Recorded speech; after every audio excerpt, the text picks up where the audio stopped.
जैसा कि last episode में हमने देखा था कि ज़ाओफान की बीस्ट गॉड से मुलाकात हुई। यहाँ पर ज़ाओफान को इस बंदे के बारे में कोई जानकारी नहीं थी, तो ज़ाओफान ने उसके साथ अपनी दिल की बातें शेयर की, जिसके बाद वो अपने पुराने मास्टर टियान से मिलने जाता है, जहाँ पर उसे पता चला कि जियो को फेंगशांग वैली की ली जुन का रिश्ता आया है। इसलिए ज़ाओफान जियो से मिलने पहुँच गया और जियो को अपने साथ चलने के लिए कह रहा था और जियो भी यही चाहती थी। मगर जैसे ही बियाओ का जिक्र हुआ ज़ाओफान पीछे हट गया। उस पर बियाओ की जिंदगी का कर्जा था जो कि वो चाह कर भी उतार नहीं सकता।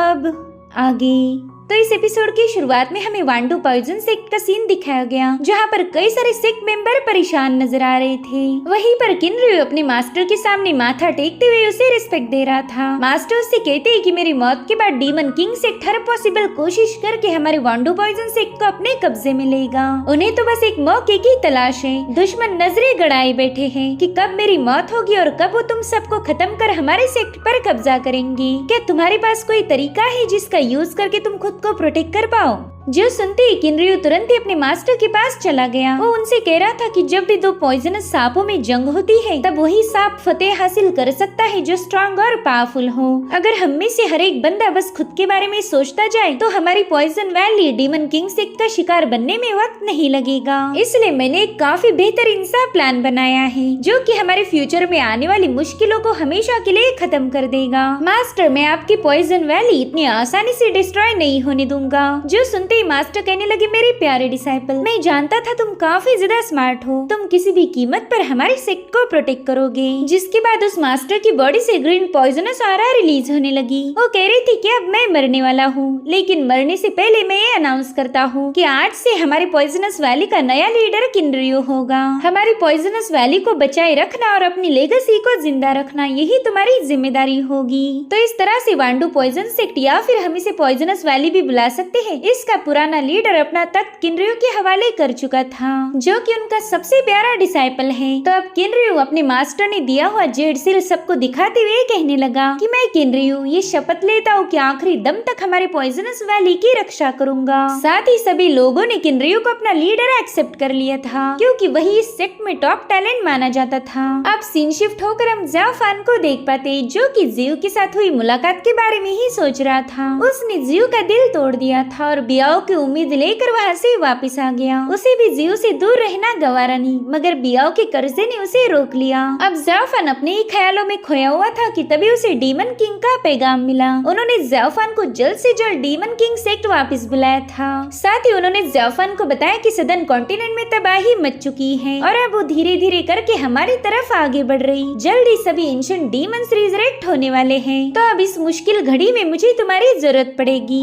इस पैगाम के मिलते ही ज़ाओफान को याद आया कि जब वो सुप्रीम एल्डर को अपने साथ ला रहा था, उस वक्त उनके कैरेज पर कई सारे बेस्ट ने हमला किया था। साथ ही सुप्रीम एल्डर ने उसे आगाह भी किया कि जल्द ही सदर्न कॉन्टिनेंट के लोग बहुत बड़ी मुसीबतों को फेस करेंगे। शायद पूरी साउथ बॉर्डर ही इस तबाही की चपेट में आएगी। साथ ही साथ ज़ाओफान को विजन्स भी याद आने लगे, जहाँ पर वो अपनी आंखों के सामने कई सारे लोगों को मरते हुए देख रहा था। ज़ाओफान चाहकर भी उनकी हेल्प नहीं कर पाया, तो समझ गया कि शायद उसे जो भी विजन्स नजर आए थे वो आने वाले फ्यूचर की ही झलक होगी। अगर सभी एंशिएंट बीस्ट अवेकन हो गए तो पूरी दुनिया तबाह हो जाएगी। नहीं, मैं इस विजन को हकीकत में नहीं बदलने दूंगा। मुझे कुछ भी करके इस कर्स को ब्रेक करने का रास्ता ढूंढना ही होगा, चाहे फिर इस कोशिश में मुझे किसी भी हद तक जाना ही क्यों न पड़ जाए। मैं इस डिजास्टर को रोक लूंगा। जिसके बाद हमें किंगमेंग सेक्ट का सीन दिखाया गया, जहाँ पर टियानियन टेम्पल के मास्टर पूजिंग अपने लाइट डिसाइपल के साथ पहुँच चुके थे, यानी कि अब यहाँ पर तीनों राइचस सेक्ट मौजूद है। मास्टर पूजिंग कह रहे थे कि बीस्ट की बड़ी बड़ी टाइड्स पूरे इलाके में आतंक मचा रही है। ये डीमंस काफी ज्यादा भयानक और पावरफुल है। अगर नॉर्मल डिमोनिक बीस्ट की बात की जाए तो इन एंशिएंट बीस्ट के सामने कुछ भी नहीं। उनका मुकाबला तो बस हमारे जैसे कल्टीवेटर ही कर सकते हैं। इसलिए मॉर्टल्स को बचाने के लिए हमें सेंट्रल प्लेन्स को प्रोटेक्ट करना ही होगा। और सभी फियर्स बीस्ट बड़ी ही तेजी के साथ फॉलिंग गॉड पैसेज की तरफ आगे बढ़ रहे हैं। अगर उन्होंने उस पैसेज को ब्रेक कर दिया तो फिर उन्हें हमारे सेंट्रल प्लेन में आसानी से एंट्री मिल जाएगी। फिर ये समझ जाना कि हम ये जंग हार चुके हैं, इसलिए हमें कुछ भी करके उन सभी बीस्ट को फॉलिंग गॉड पैसेज के पास ही रोकना होगा।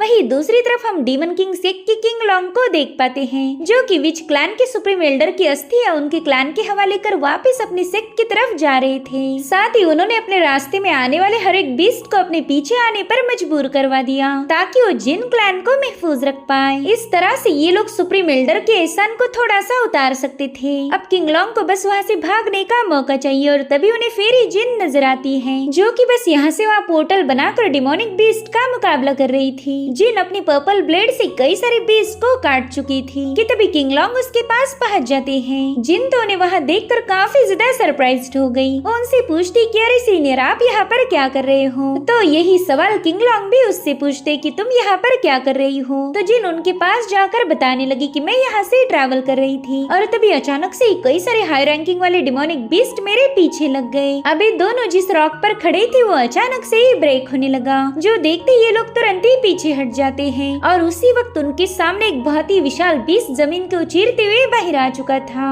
तो इन दोनों ने तुरंत ही उस बीस्ट पर अटैक करना शुरू कर दिए। फिर जिन अपनी पर्पल ब्लेड का यूज कर रही थी, तो वहीं पर किंग लॉन्ग ने अपने अज़ूर ड्रैगन एसेंस से उस पर हमला कर दिया। लेकिन उस बीस्ट की चमड़ी इतनी मोटी थी कि इन दोनों के अटैक उसका कुछ भी बिगाड़ नहीं पाए, जो देखते ही फिर जिन उसे एक जाल में ट्रैप करने लगी। लेकिन तभी जमीन को चीरते हुए एक और एंशिएंट बीस्ट बाहर आ जाता है।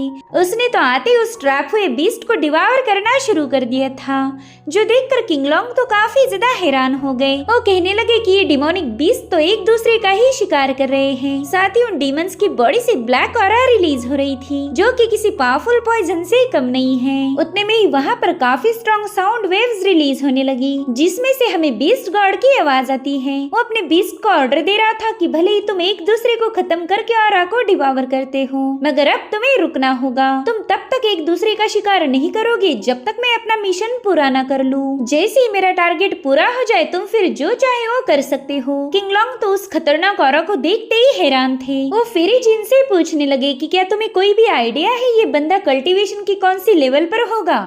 जिस पर जिन कहने लगे कि संभाल कर रहना, ये बंदा इन बीस्ट का लीडर है। इसकी कल्टीवेशन काफी ज्यादा हायर लेवल पर जा चुकी और इसकी टेक्निक भी काफी अजीब है। तो किंग लॉन्ग उसे बताने लगे कि बदकिस्मती से हमें एक बहुत ही पावरफुल दुश्मन ने घेर लिया है। अब हम दोनों को मिलकर ही काम करना होगा ताकि हम यहाँ से भाग पाए। जिस पर जिन भी राजी हो गई। वो कह रही थी कि पहला हमें इन डिमोनिक बीस्ट से निपटना होगा, उसके बाद ही हम आसानी से यहाँ से भाग पाएंगे। अब जैसे ये लोग वहाँ से रवाना हुए, उस इलाके में मौजूद सारे डिमोनिक बीस्ट उनकी तरफ आगे बढ़ते हैं, मगर फेरी जिन का तो अलग ही प्लान था।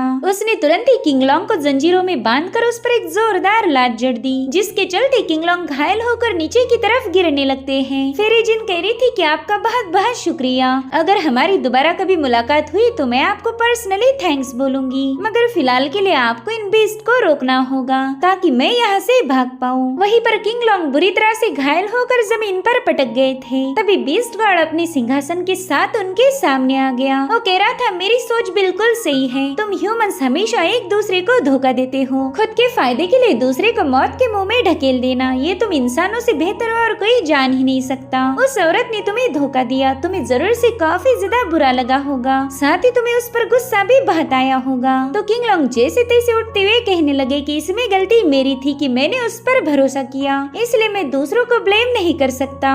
तो बीस्ट गॉड उससे कहता है चलो मैं तुम्हें एक ऑफर देता हूँ, अगर तुम मेरे सामने घुटने टेक कर रहम की भीख मांगो तो मैं शायद तुम्हें बख्श दूं। तो बताओ फिर तुम क्या करोगे? जिस पर किंग लॉन्ग कहने लगे कि मेरे बॉडी में जितनी भी पावर बची है मैं उसका यूज करके फाइट करूंगा, शायद मैं इस मुकाबले में जीत भी सकता हूँ। हालांकि उन्हें अच्छे से पता था कि वो ज्यादा देर तक इस बंदे के सामने टिक नहीं पाएंगे, इसलिए वो अपने मास्टर डीमन किंग को याद करते हुए कहने लगे कि मुझे माफ कर दीजिए, मैं इस मुसीबत के वक्त में आपका साथ नहीं दे पाया, मेरा और आपका साथ यही तक का था, लेकिन मुझे उम्मीद है कि आप इस कैटास्ट्रोफी को रोक लोगे। अगर ये काम आप कर गए तो फिर आप इस दुनिया की इनविंसिबल पर्सन बन जाओगे। साथ ही किंग लॉन्ग ने अपनी अज़ूर पावर को एक्टिवेट करते हुए अपने सबसे पावरफुल अज़ूर ड्रैगन को भी समन कर लिया, जिसके बाद वो बीस्ट गॉड पर अटैक कर देते हैं, मगर बीस्ट गॉड को उनके अटैक को देखकर ही हंसी आने लगी, जिसके बाद वो अपना हाथ झटकते ही उन्हें काफी दूर पुश कर देता है। उनकी अज़ूर रिंग भी ब्रेक हो चुकी थी। बीस्ट गॉड कहने लगा कि मैंने तुम्हें जीने का एक मौका दिया था, था, मगर तुमने उसे ठुकरा दिया, तो चलो फिर मरने के लिए तैयार हो जाओ। वहीं पर डिमोनिक बीस्ट ने जमीन पर एक जोरदार हमला कर दिया था, जिससे वहाँ के बड़े बड़े पत्थर हवा में टॉस हो गए। तो किंग लॉन्ग अपनी मल्टीपल सोर्ड क्रिएट करते हुए उन सभी को काटने लगते हैं, जिसके बाद उन्होंने अपने अजूर ड्रैगन की पावर को रिलीज करते हुए उन चट्टानों को ब्रेक कर दिया, मगर तब तक उस दूसरे बीस्ट के हाथों बुरी तरह से घायल हो गए। हालांकि किंग लॉन्ग ने अभी तक हार नहीं मानी थी। वो एक ड्रैगन फॉर्मेशन को एक्टिवेट करते हुए वहाँ पर कई सारे ड्रैगन्स को समन कर लेते हैं। हालांकि उन दोनों बीस्ट ने मिलकर ड्रैगन को डिस्ट्रॉय कर दिया। तब तक किंग लॉन्ग ने अपनी स्पीयर की मदद से उन पर हमला कर दिया था, मगर वो बोन से बना हुआ मॉन्स्टर उनके स्पीयर को ब्रेक करते हुए उन पर एक जोरदार अटैक कर देता है, जिससे किंग लॉन्ग बड़ी ही तेजी से पीछे पुश होने लगे। और तब तक पीछे से एक और बीस्ट ने भी उन पर हल्ला बोल दिया था। तो इस तरह से किंग लॉन्ग की यहाँ पर मौत हो जाती है। लेकिन मरने से पहले उन्होंने अपने सेक्ट लीडर डीमन किंग को एक पैगाम भेज दिया था। उन्हें मरता हुआ देखकर बीस्ट गॉड को थोड़ा सा सुकून मिल गया। वहीं पर डीमन किंग के हाथ पर अजूर ड्रैगन की पावर वैनिश होने लगी, जो देखते ही उन्हें पता चल गया था कि उनके साथ ही किंग लॉन्ग की मौत हो चुकी है, और इससे वो काफी ज्यादा गुस्सा हो गए थे। उतने में ज़ाओफान भी वहाँ पर पहुँच गया। उनसे पूछता है, क्या हुआ, आप इतने ज्यादा गुस्से में क्यों हो? तो डीमन किंग कहने लगे कि हमारा साथी किंग लॉन्ग सदर्न कॉन्टिनेंट में मारा गया, जो सुनकर अब ज़ाओफान को भी गुस्सा आ रहा था, क्योंकि किंग लॉन्ग ने हमेशा डीमन किंग सेक्ट से वफादारी की थी। साथ ही डीमन किंग उसे बताते हैं कि बीस्ट कैलामिटी हम अकेले रोक नहीं पाएंगे, हमारे पास एक अच्छी रणनीति और सपोर्ट होना चाहिए। साथ ही मेरा एक पुराना दोस्त मिलने आया है, तो प्लीज तुम जाकर उसे रिसीव करो, फिलहाल मैं थोड़ा सा अपसेट हूँ। वहीं पर ज़ाओफान भी सोच में पड़ गया कि डिमोनिक बीस्ट काफी तेजी से हमारी तरफ आगे बढ़ रहे हैं, लेकिन मैं चुपचाप से तमाशा नहीं देखूंगा, मुझे कुछ भी करके इस तबाही को रोकना ही होगा। जिसके बाद ज़ाओफान उनके सेक्ट में आने वाले गेस्ट का वेलकम करने के लिए मेन गेट के पास आ जाता है। थोड़ी देर में वहाँ पर एक बंदा पहुँच गया, तो ज़ाओफान अपना हाथ रेज करते हुए उसे सेक्ट में एंट्री दे देता है, मगर जैसे वो बंदा उसके पास से गुजरा, ज़ाओफान की नजर उसके टोकन पर गई। उसे देखते ही ज़ाओफान समझ गया कि ये तो कांग सॉन्ग है, इसलिए वो बड़ी ही तेजी से उस पर अपनी डिमोनिक हैंड से अटैक कर देता है। लेकिन कांग सॉन्ग ने उसे रोक लिया। वो कह रहा था कि एक मैसेंजर तुम्हारे दरवाजे पर आया है, तो क्या तुम लोग उस पर हमला करोगी? क्या यही तुम्हारे डीमन किंग की मेहमान नवाजी है? जिसके बाद उस ज़ाओफान के अटैक को डिस्ट्रॉय करते हुए उस पर अपने मल्टीपल सोर्ड्स रिलीज कर देता है, जिसे ज़ाओफान उतनी ही रफ्तार से काउंटर कर आगे बढ़ते हुए सीधे उस पर एक जोरदार पंच हिट कर चुका था, जिसके चलते कांग सॉन्ग काफी पीछे पुश हो गया। तब तक ज़ाओफान की इवल लैंसेस उसके पास आ चुकी थी, तो कांग सॉन्ग ने फटाफट से एक फॉर्मेशन एक्टिवेट करते हुए ज़ाओफान के अटैक को रोक लिया। वो कह रहा था, बच्चे तुम्हारी ये दो कौड़ी की ट्रिक्स मेरे सामने नहीं चलेगी, मगर ज़ाओफान बड़े ही कुल अंदाज में उस पर स्ट्राइक कर देता है। उसके एक ही स्ट्राइक में वो फॉर्मेशन ब्रेक होकर कांग सॉन्ग बुरी तरह से घायल हो चुका था। तो अब कांग सॉन्ग भी अपनी डोमिनेटिंग पावर को एक्टिवेट करते हुए ज़ाओफान की तारीफें करने लगा। वो कह रहा था, बच्चे तुम बहुत ही ज्यादा यंग हो, मगर तुम्हारी कल्टीवेशन उतनी ही ज्यादा इम्प्रेसिव है। जिसके बाद उस ज़ाओफान पर बहुत ही स्ट्रॉन्ग स्लैश अटैक रिलीज करने लगता है, जिसे ज़ाओफान उतने ही कूल अंदाज में डॉज करते हुए आगे बढ़ने लगा। इन दोनों की फाइट की आवाजें सुनकर डीमन किंग सेक्ट के डिसाइपल भी अब मेन गेट पर पहुंच गए। तब तक कांग सॉन्ग अपनी हेवी सोर्ड बनाते हुए इसे ज़ाओफान की तरफ घुमाने लगा, मगर इस कोशिश में सेक्ट का मेन गेट डैमेज हो रहा था। उतने में ज़ाओफान ग्रेट ब्रह्मा विजडम का यूज कर वहाँ पर गोल्डन बेल को समन कर लेता है, जो देखकर तो कांग सॉन्ग को अपनी आंखों पर यकीन ही नहीं हो रहा था। उसे याद आया कि ये तो ज़ाओफान है। वहीं पर ज़ाओफान उससे पूछ रहा था कि बताए फिर वांडू पॉइजन सेक्ट के ऑनरेबल गेस्ट हमारे यहाँ क्यों आए? तो कांग सॉन्ग उसे जवाब देते हुए कहने लगा कि मैं तुम्हारे लीडर डीमन किंग के साथ एक इम्पोर्टेंट मैटर डिस्कस करने आया हूँ, तो वाइस मास्टर ज़ाओफान मेहरबानी करके हमारी मीटिंग अरेंज करवा दीजिए। हालांकि ज़ाओफान उस पर अपनी डिमोनिक हैंड से अटैक करते हुए कहने लगा कि अगर तुम मेरे हाथों जिंदा बच गए तो मैं जरूर से तुम्हारी मीटिंग अरेंज करवा दूंगा, जिससे तो अब कांग सॉन्ग को भी गुस्सा आ गया। तो ज़ाओफान के अटैक को काउंटर करते हुए बता रहा था कि मैं डीमन किंग के लिए एक बेहतरीन गिफ्ट लेकर आया हूँ, जिस पर ज़ाओफान कह रहा था कि अगर तुम पॉइजनस सेक्ट के हेड की गर्दन काट कर लाए हो तो वो तोहफा मुझे काफी ज्यादा पसंद आएगा। जिसके बाद ज़ाओफान उस पर एक और पंच हिट कर देता है, मगर कांग सॉन्ग ने पीछे हटते हुए उसे डॉज कर दिया। वो कह रहा था, बच्चे 10 सालों में तो तुमने टाइजी मिस्टिकल आर्ट को काफी अच्छे से मास्टर किया है। मानना पड़ेगा किंगमेंग सेक्ट के डाओ जुआ ने तुम्हें ट्रेनिंग देने में कोई कसर बाकी नहीं रखी थी। वैसे मुझे एक बात बताओ, तुम किंगमेंग सेक्ट की टेक्निक का यूज करके साबित क्या करना चाहते हो? क्या तुम्हें लगता है कि अभी भी तुम उसी राइचियस सेक्ट के डिसाइपल हो? तब तक ज़ाओफान ने उस पर अपनी इवल पावर का स्लैश अटैक और राइचियस पाथ की टेक्निक का यूज करते हुए एक पंच हिट कर दिया।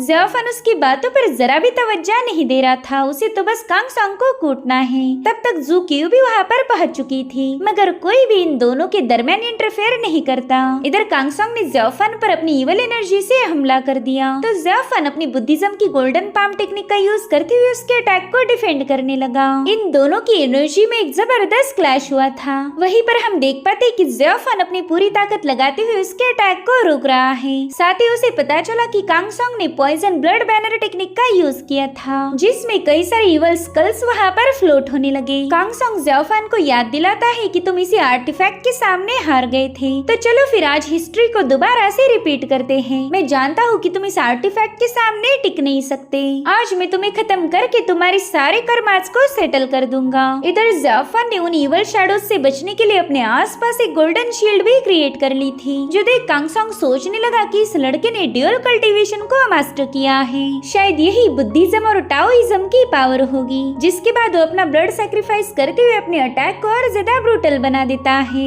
उसके ऐसा करते ही ज़ाओफान चारों ओर से उन इवल शैडोज के हाथों घेरा गया था, तो ज़ाओफान भी बुद्धिज्म लायन सील को एक्टिवेट करते हुए मॉन्स्टर्स को ट्रैप करने लगता है। उनके आसपास एक गोल्डन बैरियर बन गया था। अगर ये इवल शैडोज मारे गए तो कांगसोंग भी उनके साथ खत्म हो जाएगा, क्योंकि ये इवल टेक्निक उसके ब्लड के साथ कनेक्टेड थी। उतने में ही हम वहाँ पर एक पिंक ऑरा रिलीज होते हुए देख पाते, जो कि धीरे धीरे कर एक कोल्ड रन में तब्दील हो गई। साथ ही हमें डीमन किंग की भी आवाज सुनाई देती है। वो कह रही थी, वाह ये मुकाबला तो कमाल का था। जो सुनते ही कांगसोंग और ज़ाओफान शांत हो गए। साथ ही इन दोनों की एनर्जी को उस कोल्ड रन ने अपने अंदर एब्सॉर्ब कर लिया था, जिसके चलते ये मुकाबला रद्द हो गया। कांगसोंग उन्हें ग्रेट करते हुए बता रहा था कि आपके सक्सेसर की पावर तो दिन ब दिन काफी ज्यादा भयानक हो रही। अगर कुछ साल और निकल गए तो ये बंदा कल्टीवेशन के उस लेवल पर पहुंच जाएगा जहाँ पर राइचस डाओ पाथ का कोई भी डिसाइपल इसका मुकाबला नहीं कर सकता। जिसके बाद हमें मेन हॉल का सीन दिखाया गया, जहाँ पर डीमन किंग अपनी वाइन की पैली को रेज करते हुए अपने मेहमानों का स्वागत कर रहे थे। साथ ही उस ज़ाओफान को बताते हैं कि पास्ट में हमारे और पॉइजनस सेक्ट के दरमियान काफी सारे मसले हुए, मगर वो हमारे फेलो सेक्ट मेंबर हैं। पड़ोसियों में तो झगड़े चलते रहते, इसलिए अब पुरानी बातें भूल जाओ। हमने अब एक साथ मिलकर इस दुनिया को बदल देना चाहिए। जिस पर ज़ाओफान पूछता है कि आखिर पॉइजनस वैली में ऐसा क्या हुआ जो ये बंदा हमसे मिलने आ गया।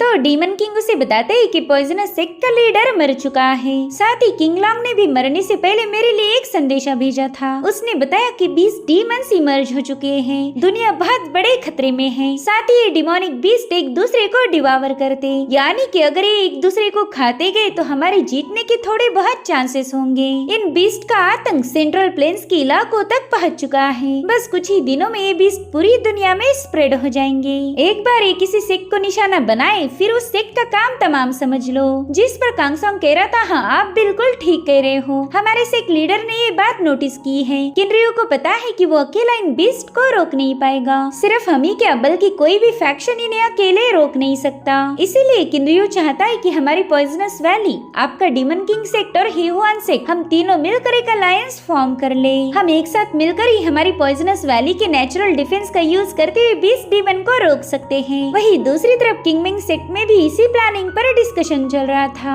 जहाँ पर डाओजुआन मास्टर पुसिंग और युनलान को बता रहे थे कि हमारे सेंट्रल प्लेन में दाखिल होने का बस एक ही रास्ता है, जो कि होगा फॉलिंग गॉड पैसेज। इसलिए मैं वहाँ पर हमारे तीनों सेक्ट की एलाइट फोर्सेस को भेजना चाहता हूँ, ताकि हम एक साथ मिलकर हमारे सेंट्रल प्लेन्स को डिफेंड करते हुए बीस्ट टाइड को हमारे इलाके में आने से रोक पाए। इससे मॉर्टल लोगों को यहाँ से सेफ जगह भागने का मौका मिलेगा। तो बताए फिर आपको ये प्लान कैसा लगा? जिस पर मास्टर पुसिंग कह रहे थे कि सभी लिविंग बींग्स को प्रोटेक्ट करना ही हमारा फर्ज है।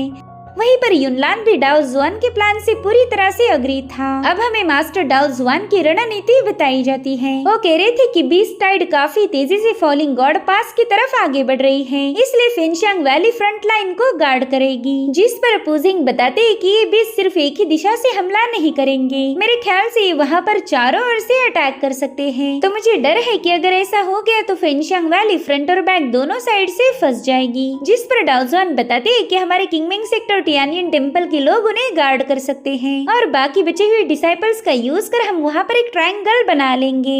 इस ट्रायंगल की वजह से बीस्ट आसानी के साथ हमारे इलाइट डिसाइपल को घायल नहीं कर सकते। सबसे पहले जो डीमन किंग्स आएंगे फेंशियांग वैली उनके सामने कमजोर पड़ने का नाटक करते हुए पीछे हटेगी, तो नेचुरली बीस्ट भी उन्हें फॉलो करेंगे और उसी वक्त हम उन्हें अपने ट्रैप में फंसा सकते हैं। तो इस तरह से किंगमेंग सेक्ट ने अपने बैटल का आगाज कर दिया था। तीनों राइचियस पाथ के इलाइट डिसाइपल फॉलिंग गॉड पास पर तैनात हो गए थे और इन्हें किंगमेंग सेक्ट का डिसाइपल शाओ लीड कर रहा था। इन्होंने अपने एल्डर की इंस्ट्रक्शंस के अकॉर्डिंग घेरा बना लिया। अब ये तो ही राइचियस पाथ की प्लानिंग। इसी के बाद हमें डिमोनिक सेक्ट की प्लानिंग दिखाई जाती है। डीमन किंग ज़ाओफान को बता रहे थे कि पॉइजनस वैली हजारों सालों पहले एस्टेब्लिश हुई थी। उनके पास 10,000 पॉइजनस फॉर्मेशन है जो कि माउंटेन और रिवर्स की पावर को भी समन कर सकता। तो हम उसी की स्पिरिचुअल एनर्जी का यूज करते हुए वहाँ पर एक बैरियर क्रिएट करेंगे। उसे ब्रेक करना लगभग इम्पॉसिबल है। तो अब किनरियो ने हमें इनवाइट किया है तो हम अपने फोर्सेस को अलाइन कर दुश्मन का मुकाबला कर पाएंगे। साथ ही इसमें पॉइजनस सेक्ट वैली हमसे ज्यादा कमजोर पड़ सकती है क्योंकि इस बैटल में उन्हीं के रिसोर्सेज का यूज किया जाएगा।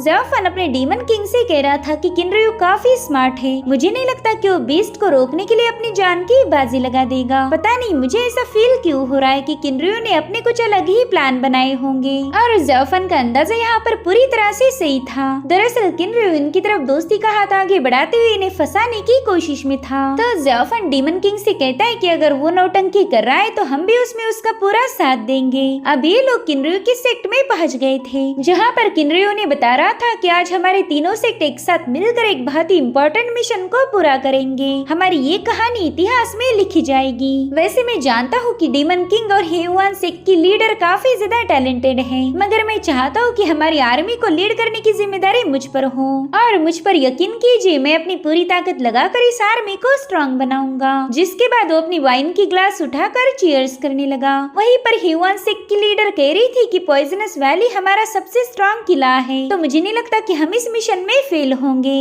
वहीं पर डीमन किंग अपना वाइन ग्लास रेज करते हुए इस अलायंस को ज्वाइन कर चुके थे। तभी किनरियो उनसे पूछता है कि आपका सक्सेसर ज़ाओफान यहाँ पर क्यों नहीं आया। जिस पर डीमन किंग बताते हैं कि हमारा सक्सेसर इस अलायंस को हमारा पूरा सपोर्ट दिखाने के लिए एक तैयारी में लगा हुआ है। वो जल्द ही एक छोटे से तोहफे के साथ यहाँ पर पहुँच जाएगा। जिस पर किनरियो कहता है तोहफे तो मुझे काफी ज्यादा पसंद है, अब तो मुझे ज़ाओफान के आने का इंतजार रहेगा। वही दूसरी तरफ हम ज़ाओफान को देख पाते जो कि डिमोनिक बीस्ट के इंतजार में था। वो इसी इलाके में है जहाँ पर किंगमेंग सेक्ट की अलायंस तैनात थी और उतने में वहाँ की जमीन शेक होने लगी। जो देख जियो कह रही थी कि ये लोग वो डीमंस आ चुके हैं, अब जल्दी से फाइट के लिए तैयार हो जाओ। तब तक वो 20 लाखों की तादाद में फॉलिंग गॉड पास के करीब आ जाते हैं। लेजुन कह रहा था कि इन 20 से डरने की कोई जरूरत नहीं, अपनी पोजीशन को होल्ड करके रखो। वहीं पर सीनियर शाह अपनी सोर्ड को ड्रॉ करते हुए कह रहा था कि इस दुनिया को प्रोटेक्ट करना हमारी जिम्मेदारी है, चाहे फिर इसके लिए हमें खुद को ही कुर्बान क्यों न करना पड़े। तो अभी सभी डिसाइपल्स बीस्ट टाइड से लड़ने के लिए तैयार हो चुके। फिर सीनियर शाह के एक ही इशारे पर इन सभी लोगों ने फॉर्मेशंस को एक्टिवेट कर लिया। वहीं दूसरी तरफ ज़ाओफान कह रहा था कि मेरे वेपन की सोल डिवाउरिंग पावर अब और ज्यादा खतरनाक बन चुकी है, मुझे नहीं लगता मेरे पास ज्यादा वक्त बचा होगा। जिसके बाद ज़ाओफान उन लाखों करोड़ों बीस्ट के दरमियान अकेले ही कूद पड़ा। वो कह रहा था कि मेरे पास जितनी ताकत बची है उसका यूज करके मैं एटलीस्ट इस दुनिया को प्रोटेक्ट करने की एक आखिरी कोशिश तो कर ही सकता हूँ। और उतने में एक डीमन किंग ने उस पर अपनी डिमोनिक एनर्जी रिलीज कर दी, मगर ज़ाओफान अपने पक्के इरादों के साथ उसका मुकाबला करने के लिए पूरी तरह से तैयार था। अब वो इस दुनिया को बचाने की एक आखिरी कोशिश करेगा और इसी के साथ एपिसोड यहीं पर एंड हो जाता है। Thank you so much for watching. Bye bye, take care.